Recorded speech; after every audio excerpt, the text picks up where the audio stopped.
menjelaskan singkat saja bahwa pengakuan iman Nikea tadi itu konteksnya melawan bidat yang bernama Arianus, ya, Arianisme. Maka muncullah hasil konsili. Konsili itu sidang namanya. Kalau dalam 1 Korintus pasal 15 ada yang namanya sidang. Nah, sidang itu namanya konsili. Sudah dilakukan sejak para rasul. Nah, sidang itu menolak pemikiran si Arian ini. Bahwa karena apa? Arian ini memahami bahwa firman Allah itu belum ada. Firman Allah itu diciptakan. Maka segenap gereja universal, gereja yang pentarki yang 5 kepemimpinan itu, Alexandria, Roma, Syria, Antioquia, Yerusalem, dan Bizantium, Konstantinopel, membentuk namanya konsili, mengadakan konsili atau muktamar. Ya, ini hasilnya. Innalladzina yaquluna kana waqtun lam yakun fihi wa qabla'an yulada lam yakun wa qad khulika minal adam au yujahiruna bi'ana ibnillahi huwa min zatin ukra au min jauharin akhirin au annahi makhluqun au qabila li takhiri wal fasad final kanisatul wakhita katulikia warasulia tahramuhum. Artinya sesungguhnya kepada mereka yang berkata, siapa? Arianisme, ya, kelompok Arianisme. Pernah ada, jika ada yang mengatakan pernah ada waktu di mana firman belum ada dan sebelum dia dilahirkan ia tidak ada, atau firman Allah itu diciptakan dari tidak ada. Juga mereka yang menyangka bahwa putra Allah memiliki zat lain atau esensi lain selain daripada Allah, maka segenap gereja dapat menerima perubahan dan kerusakan. Di firman Allah dapat menerima perubahan dan kerusakan. Maka sesungguhnya gereja yang Katolik tadi, gereja yang universal tadi, dan rasulia dengan ini menyatakan anatema atau mentahrimkan, mengharamkan ajaran-ajaran mereka. Mengapa? Kalau kita lihat di tulisan tadi yang kita saksikan bersama, tulisannya Irenaeus, Polikarpus, itu mengatakan bahwa firman Allah itu ada, tidak baru ada gitu loh. Firman Allah itu sudah ada sejak kekal gitu. Ya, tidak diawali oleh waktu. Nah, maka dengan iman Kristen yang dihidupi sejak awal ini bertemu dengan Arius ini, sorry. Namanya Arius, ya. Maaf saya keliru tadi, Arianus. Arius ini anatema, mentahrimkan atau mengharamkan ajaran-ajaran. Jadi kalau saudara-saudara bertemu dengan orang yang mengatakan firman itu ciptaan, Yesus itu ciptaan, nah saudara bisa tahu, oh berarti kamu Arius dong, pengikutnya Arianisme, ya. Sekalipun sudah ditolak ditolak oleh gereja yang universal, tetapi kemudian ada muncul lagi orang-orang yang mengatakan itu, berarti itu Arianisme yang modern gitu dalam bentuk baru. Itu sama. Saksi-saksi Yehova juga begini, saudara-saudara. Saksi Yehova mengatakan Yesus itu ciptaan. Ya.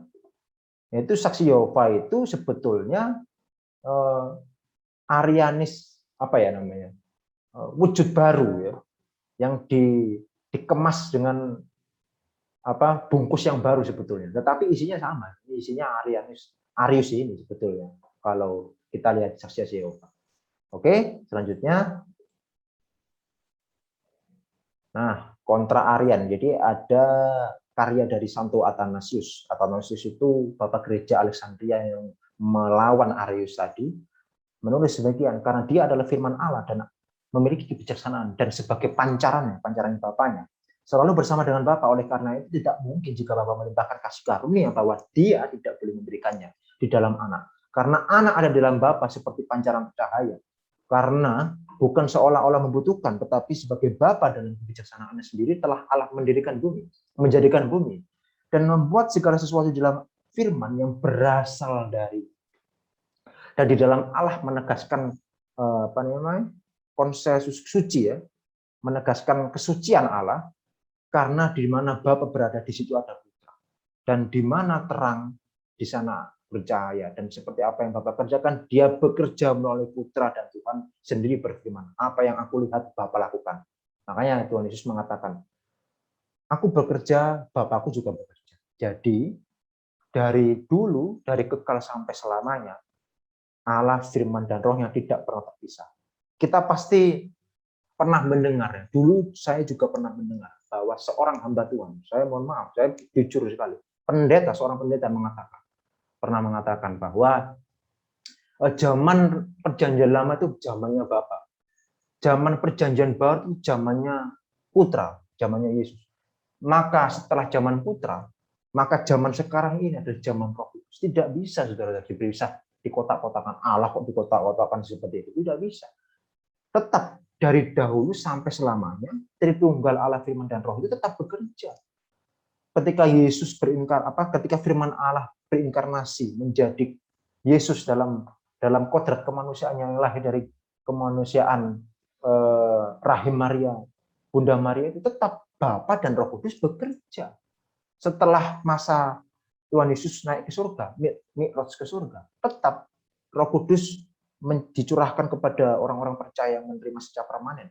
Itu juga bekerja, firman dan Bapa juga bekerja. Bukan Roh Kudus saja yang bekerja. Gitu loh kira-kira ya. Nah, ini harus betul-betul kita pahami. Karena apa? Tritunggal itu landasan iman Kristen. Tidak bisa, pondasi kita harus kuat, harus kokoh. Ketika ada orang yang menyerang kita sudah kuat. Kita sudah tidak roboh ya.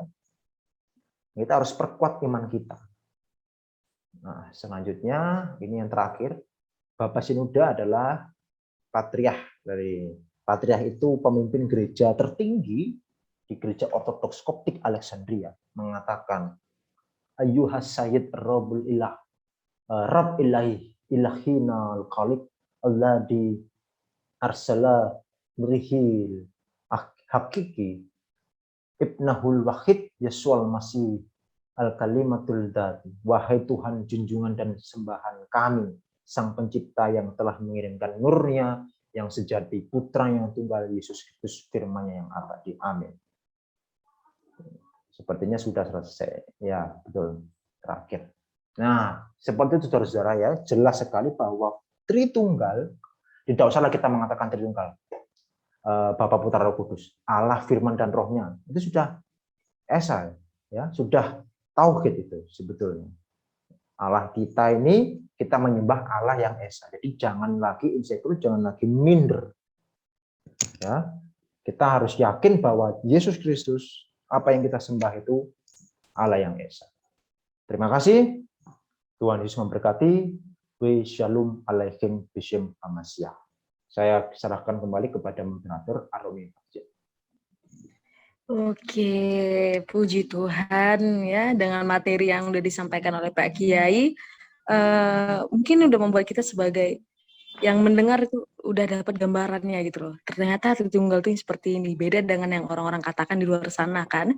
Banyak sekali orang-orang yang mengatakan bahwa Tritunggal itu menyembah 3 Tuhan ya kan. Tuhannya seperti ini, Tuhannya seperti ini. Ternyata inilah gambarannya, ternyata Tritunggal itu lebih tauhid ketimbang tauhid mereka yang di luar sana.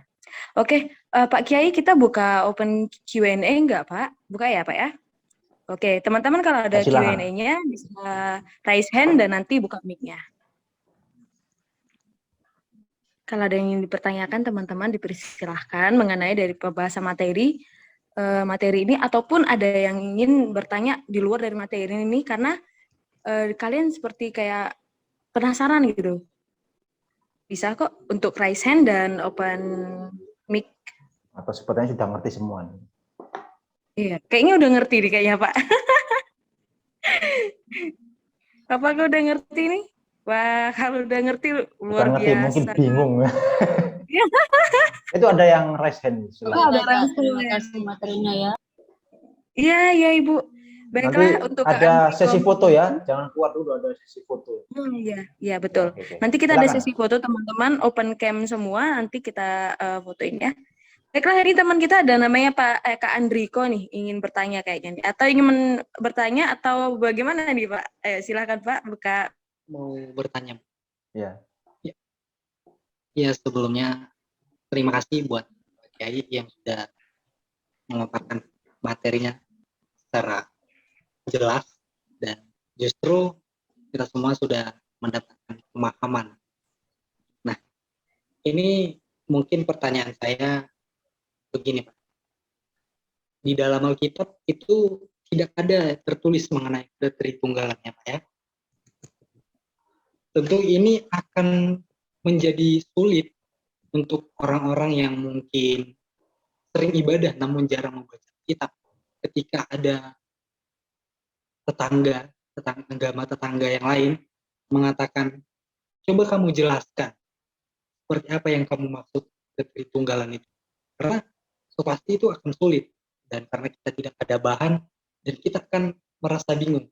Jadi saya meminta mungkin secara sederhana yang mungkin dapat dipahami oleh orang-orang Kristen mungkin yang hanya sekedar panas-panas gimana gitu pengetahuannya. Jadi saya minta pemahaman yang mungkin yang sederhana. Ya, Terima kasih. ya, oke. Jadi gini aja. Misalkan pasti orang yang Kristen itu menjawab Tritunggal itu Bapa dan Anak dan Roh Kudus gitu, ya toh? Tidak usahlah kita pakai Bapa dan Anak dan Roh Kudus. Pasti mereka menolak duluan karena ada kata Bapa. Nah, kita tahu bahwa umat Muslim itu menolak adanya kata Bapa yang ditujukan kepada Tuhan. Nah, maka kita ganti saja dengan Allah, Firman, dan Rohnya. Jadi sudah clear. Kalau mereka, loh, mana yang kamu sembah? Jadi tidak ada salah satu. Itu semua kita sembah, gitu loh.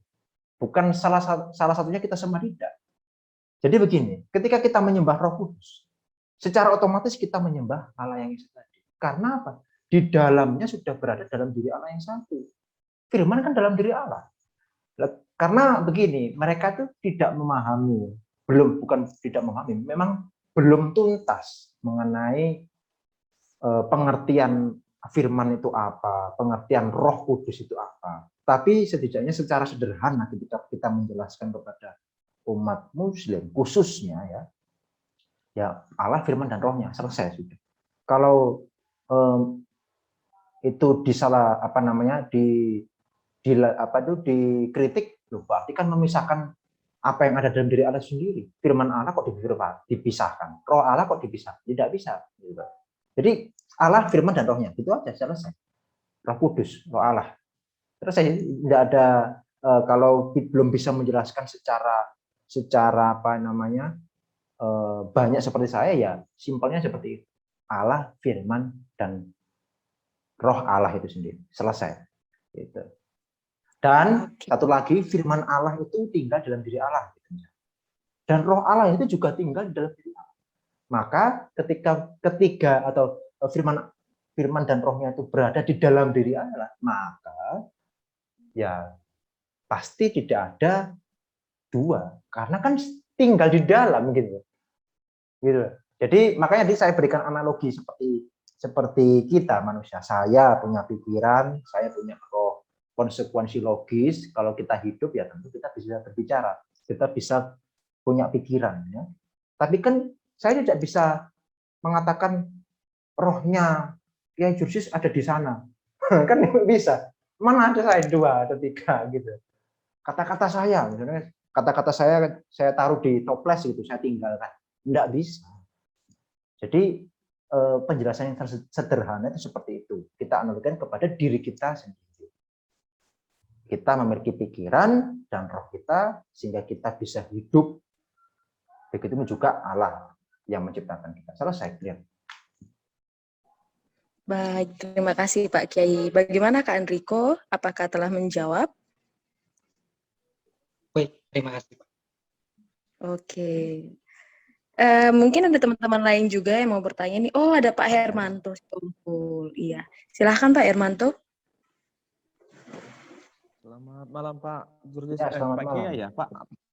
Kiai kok, makanya heran tadi kok Kiai kok, tapi kok Kristen gitu. Soalnya kan kekristenan kami Pak Jerman Pak, HKBP itu kan Jerman kan Pak, jadi istilah-istilah Arab, istilah Israel itu jarang kami dengarkan Pak. Ya, Jadi agak-agak. harus Yang mau lebih saya, dibiasakan lagi. ya, amin amin. Yang mau saya Besok tanyakan nanti tadi, jadi ustadz ya.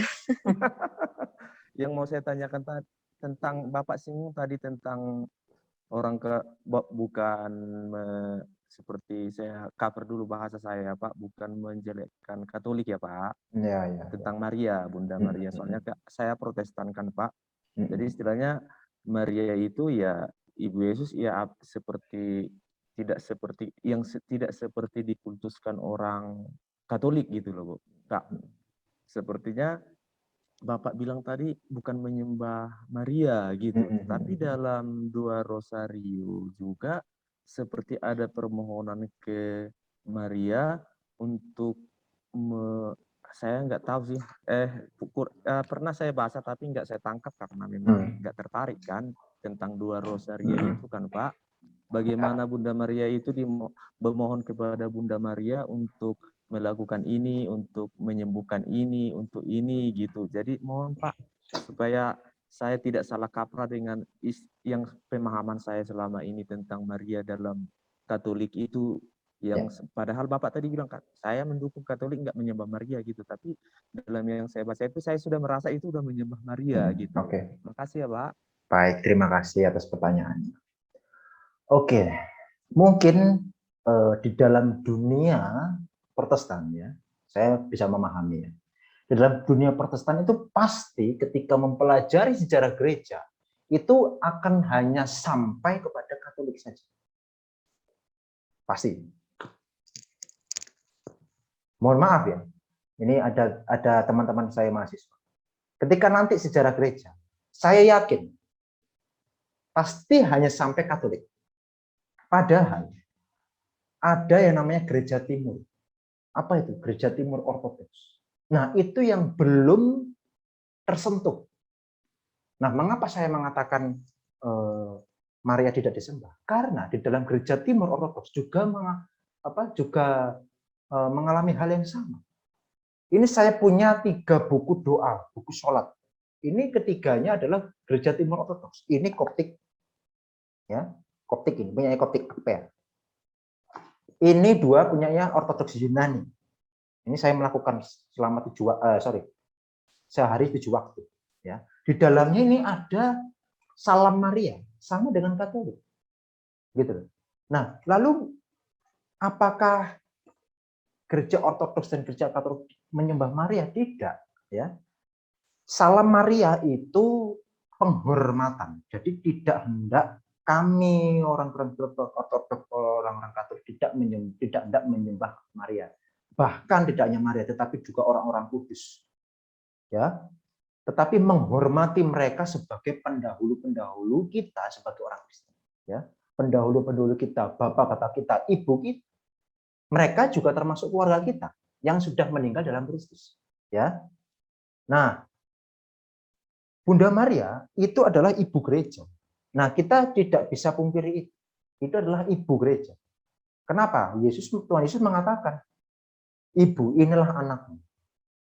Yohanes, anak inilah ibumu. Mengapa kok bisa dikatakan ibu gereja? Gereja itu kan tubuh Kristus. Sepakat ya? Gereja itu tubuh Kristus. Nah, kemanusiaan Yesus atau tubuh Kristus lahir dari mana? Dari Maria. Artinya, Maria juga ibu kita secara dicangkokkan ke dalam tubuh Kristus. Secara apa? Secara sakramen, manunggal dalam tubuh Kristus. Dalam perjamuan kudus. Ketika kita memakan tubuh dan darah Kristus. Jadi, tidak ada namanya penyembahan kepada Maria maupun penyembahan kepada orang-orang kudus. Tetapi Katolik dan Ortodoks itu menghormati mereka. Dan Maria memang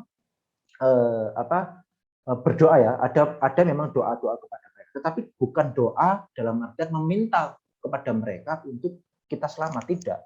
Tetap kita berdoa kepada Allah itu sendiri. Nah, bagaimana sih gambarannya? Kok orang-orang Katolik maupun Ortodoks bisa berdoa kepada orang-orang kudus, kepada Polikarpus, kepada Bunda Maria? Contohnya begini. Masa sih saya enggak boleh minta tolong sama saudara saya? Bro, tolong doakan saya ya, besok saya ujian skripsi, besok saya mau ke sini, tolong doakan saya. Kan sama saja seperti itu. Jadi, dalam pemahaman Katolik dan Ortodoks, orang yang sudah meninggal di dalam Kristus, itu masih dalam satu saudara. Saudara dalam apa? Satu saudara di dalam Kristus, tubuh Kristus. Jadi, orang yang meninggal dalam Kristus itu tidak bisa terpisah dengan gereja yang masih di dalam dunia ini. Mereka yang sudah meninggal dalam Kristus itu adalah gereja yang ilahi, gereja yang telah aman. Nah, kita itu adalah gereja yang masih berjuang. Gereja yang masih berjuang apa? Kita kan masih di dalam tubuh jasmani, kita masih bisa melakukan dosa, masih bisa jatuh dalam dosa. Makanya kita terus lahir baru. Kan begitu. Nah, gereja yang ilahi dan gereja yang jasmani kita ini, yang masih berjuang ini, disatukan, tidak bisa terpisah. Dari mana kok tidak bisa terpisah? Nah, katanya kita meyakini adanya dua kodrat Yesus. Yesus kan ada kodrat manusiawi dan kodrat ilahi. Yang keduanya tidak bisa dipisahkan di dalam satu pribadi Yesus Kristus. Artinya di dalam tubuh Kristus yang ilahi, yaitu gereja yang ilahi sudah meninggal yang sudah menanti dalam Firdaus, dengan kodrat kemanusiaan Yesus secara jasmani, yaitu kita secara fisik, gereja yang fisik, ya tidak bisa disatukan. Jadi melihatnya adalah kesatuan gereja di dalam Kristus sebagai dampak inkarnasi Sang Firman menjadi manusia. Gitu, Pak. Clear ya? Nah, ini memang bahasanya memang tidak pernah dijelaskan di dalam apa namanya dunia Protestan. Saya bisa memahami, Pak, tetapi ini penjelasan saya berdasarkan saya bukan Katolik, tetapi saya paham betul bahwa Katolik dan Ortodoks tidak menyembah Maria maupun orang-orang kudus gitu. Jadi tidak ada pemberhalaan atau tidak ada. Dulu saya seperti Bapak. Jangan salah, Pak. Dulu saya ini seperti Bapak. Betul. Saya itu pengalaman saya malah jadi muslim itu gara-gara apa? Ayo, siapa yang tahu jadi muslim gara-gara apa? Kalau ini Arumi sudah tahu kenapa saya dulu jadi muslim. Ya karena pertanyaan begini. Tritunggal saya dulu saya tidak bisa menjawab. Saya tanya pendeta saya. Saya masih ingat itu tahun 2011. Ya, 2011. Saya tanya kepada pendeta saya, gembala saya, gereja saya, ya. Saya tidak menyebutkan gereja ya. Saya tidak menyebutkan merek. Saya tanya, Tritunggal itu bagaimana, Bu? Dia menjelaskan. Tritunggal itu Yesus Bapak Putra Roh Kudus. Iya, betul, saya tahu Bapak Putra Roh Kudus. Tapi hubungannya dengan Yesus Kristus apa, Bu? Nah, saya minggunya tante ya. Apa tante? Ya, kita pokoknya ya kok kalau sudah pokoknya gitu ya repot gitu. Tidak bisa menjelaskan secara rinci. Nah, itulah yang membuat saya masuk muslim. Saya tidak menyalahkan gembala, saya tidak menyalahkan gereja, tidak. Tetapi marilah kita belajar, sama-sama belajar dalam satu tubuh Kristus.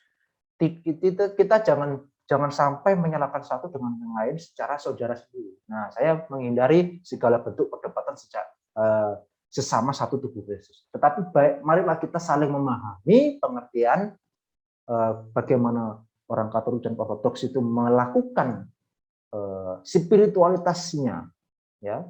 Makanya saya menjelaskan seperti ini. Jadi tidak ada yang namanya pemberhalaan, tetapi melihat dalam satu kesatuan tubuh Kristus.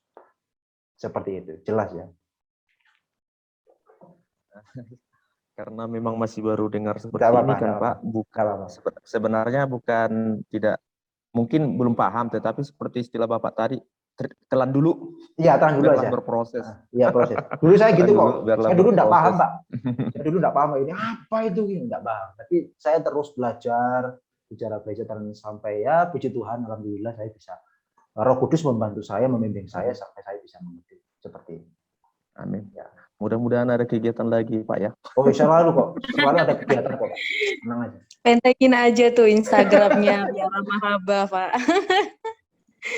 Di Instagramnya biasa tuh update di untuk grupnya aja ada, Pak. Oh ya, kalau di Instagram, di grup ya, Instagram ada. Sama Kiai Jurjis, YouTube saya ada. YouTube-nya. Jurjis itu saya sudah menjelaskan secara gereja, kanonisasi Alkitab, penyaliban Yesus, kemudian Kristen kok sholat. Nah, itu satu lagi sholat saya, Kristen kok sholatnya. Ya, gitu bisa dijelaskan. Ya. Jadi ada ya, gereja itu ada timur dan barat. Timur itu gereja ortodoks, barat itu gereja katolik, kemudian lahir di gereja protestan. Secara sejarah itu seperti itu, Pak. Tapi semuanya sudah satu tubuh Kristus, ya. Dengan pemahaman eklesiologi yang berbeda, yaitu saya wajar, tidak ada masalah. Secara iman kita tetap Tuhan Yesus Kristus, oke? Gitu. Iya, betul. Bagaimana Bapak, siapa ini namanya saya lupa. Pak Hermanto? Apakah udah Ya, menjawab Pak, tuh, Pak? harus telan dulu. Telan dulu ya. Saya telan dulu Ditelan dulu ya, Pak ya. Iya. karena beda. Telan dulu. Karena awal dari kecil sampai Oke. sekarang kan alirannya Iya. seperti ini, jadi kurang Pokoknya ya telan dulu dengar ya. ortodok aja baru. Jangan Semangat khawatir, ya, Pak ya. jangan khawatir, tetap Untuk masuk, beneran tetap masuk surga kok, Pak. Tetap. Iya,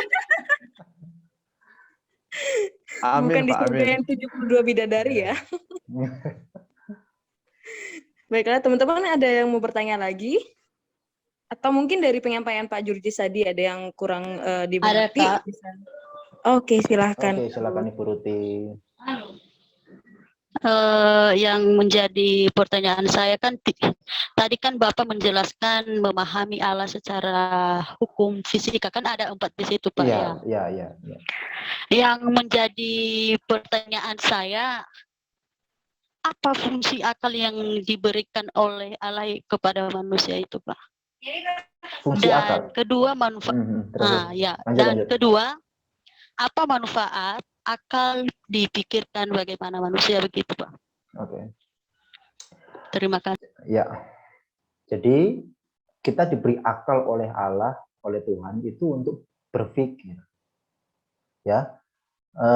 Sejauh Allah menyatakan diri di dalam dunia ini ya, kita bisa ya contohnya Alkitab kita, Perjanjian Lama, Perjanjian Baru, semuanya itu merupakan wahyu secara khusus yang disampaikan oleh Allah kepada orang-orang terpilih, yaitu para nabi. Nah, sebatas itu saja. Kita tidak bisa melampaui akal Allah, kita tidak bisa melampaui hakikat Allah itu sendiri, esensi Allah itu sendiri. Tetapi kita diberi akal, ya, untuk berpikir, oh berarti Allah itu ya memang satu. Tidak mungkin Allah itu 2 atau 3. Ketika Allah itu ada 2, maka yang satu bisa bisa meminta matahari terbit dari timur, yang satunya terbit dari barat. Waduh, di dunia ini kacau. Tidak usah berbicara Kristen maupun Yahudi atau agama-agama sini. Orang yang di luar Kristen pun, di luar Islam pun, di luar orang Yahudi pun bisa mengenal bahwa Sang Pencipta hanya satu. Sekalipun mereka belum mengerti siapa Sang Pencipta. Gitu loh. Mengapa? Pertanyaan. Kok bisa manusia itu bisa mengerti hal-hal seperti itu? Padahal mungkin juga orang itu belum pernah membaca, belum menemui Alkitab, belum menemui Al-Quran dan sebagainya. Karena kita diciptakan menurut gambar dan rupa Allah. Nah ini poinnya. Kita manusia diciptakan menurut gambar dan rupa Allah. Sehingga di dalam diri kita manusia memiliki potensi ilahi. Ya, masih ada sisa-sisanya potensi ilahi, sekalipun kita setelah jatuh di dalam dosa, gitu loh. Makanya firman Allah itu hadir menjadi manusia untuk mengembalikan potensi ilahi kita yang diciptakan dari mula-mula itu. Makanya kita ada Roh Kudus ya untuk bisa mengenal Tuhan, mengenal Yesus sebagai Tuhan. Ketika kita berucap Yesus sebagai Tuhan, itu adalah karena Roh Kudus. Nah, orang yang belum dimeteraikan Roh Kudus, ya pasti tidak bisa mengatakan Yesus sebagai Tuhan. Tetapi mereka mempercayai bahwa Sang Hakikat, Sang Pencipta hanya ada satu. Dengan apa? Dengan adanya alam semesta ini. Dengan melihat alam semesta ini. Secara otomatis di dalam naluri batiniah manusia dan akal kita, akal manusia, itu mengerti tentang adanya Sang Pencipta yang hanya satu tadi. Gitu, Bu. Bisa paham ya? Oke, baik, Pak. Terima kasih. Ya. Oke, terima kasih Pak Kiai, terima kasih Kak Ruth.